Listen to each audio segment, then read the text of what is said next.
When you think of climbing the GD skill ladder, you would probably think about beating a level, slightly above your comfort zone occasionally, right? No! Y'all all got it wrong. And luckily for you, the answer lies right here in this video. Here's the premise that you have to understand. You can never be in your comfort zone when learning a skill. Comfort equals complacency and stagnation.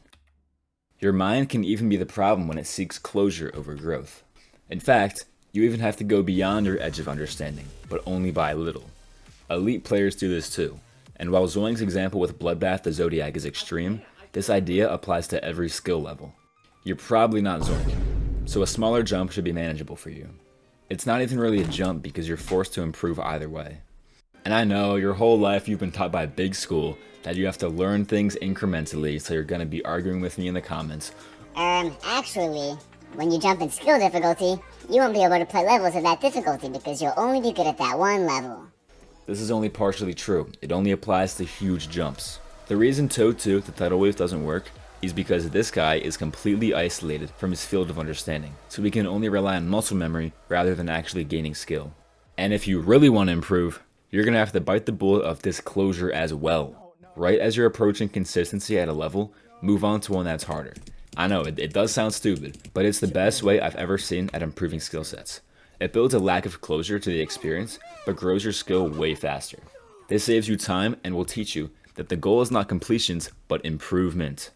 You'll no longer feel burdened to be at a level because it no longer defines how good you are, only how long it takes to get consistent. And honestly, beating a level basically is the same as getting it consistent. Like, let's be honest here, the difference between 95% and 100% is basically nothing in terms of raw skill. However, if you don't beat levels occasionally, you won't build nerve control. So find a good balance of beating a harder level here and there so your completion skills are maintained. Let's say that player A takes 30,000 attempts to beat a level. Player B learns it in 10,000, then moves on to a slightly harder level. Player B ends up getting more experience with harder levels before player A even gets close to beating the level. The first guy gets the achievement, but the second guy improves his skill. Which would you rather have? The first 1,000 attempts, you learn a lot. The last 10,000 only slightly reinforce what you already know. Take a look at my amazing graph. What you might notice is that in the first third of the attempts, the learned skill is huge and diminishes lower and lower as your skill increases slower and slower. What if you just cut out that last 2/3 of the process and just repeated the beginning over and over again? You wouldn't solve a math worksheet 20,000 times after you understood it. You'd move on to a harder one. Also, you probably don't know how important sleep is to GD. I'm not kidding. When you practice, you're just building temporary memory. And as you play a level, your brain constantly updates its temporary memory to try and encode the script of the level. All the timings, rhythm, and entire muscle movements are being updated live. And it can be a slightly uncomfortable feeling to have to sit through your brain tell itself that it's wrong over and over again.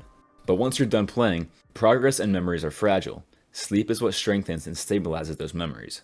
During deep sleep, your brain replays the neural activity from your practice and strengthens it deeper into your memory. And during REM sleep, your brain consolidates that information into smooth sequences. So, there's no excuse, little bro. Get your sleep. I have an important question for you. Why do you feel guilty leaving a level unfinished? Because you crave the closure. Games exploit this, and GD is no exception. Luckily for you, improvement doesn't care about your completions. A lot of the time, I even make challenges for myself and buff them over and over again until I can't beat them. 3 months later, I'll come back to them and I'll be able to beat them pretty easily. If your goal is to become the best player possible, that means you can't be wasting time beating easier extremes because you're disappointed that you died at 97%. Here's a logical trap that we all fall into. The more time and dedication you give to something, the harder it is to quit. If I gave Doggy $1 billion and told him to never play Grief again, he'd be happy for a few months, but soon it would sink in that 2 years were nothing, and he'd go insane. I'm not saying that quitting is bad, but as I previously mentioned, your mind seeks closure and wants to justify the investment. It also helps to think like an athlete. Athletes don't play full games every practice. They just isolate their weaknesses. Why do you practice what you're already good at when you know you need to improve your flaws? It's because it's uncomfortable. Easy things are fun, and while losing repeatedly is boring, that's exactly where the improvement lies. And improvement only happens when you're actively struggling against the challenge, asking questions rather than accepting the result. So if you get to the point where you're just grinding a level over and over again, you're no longer learning it, only reinforcing what you already know.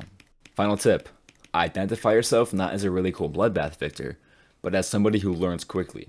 If the identity is held to something you've already accomplished, even if it's tidal wave, you're no longer in that growth mindset and you're now complacent. Good for you. Most people think GD skill is the ability to beat levels, but it isn't. It's about building the skills that make those levels inevitable. Every level is just a temporary challenge, but your ability to learn stays with you forever.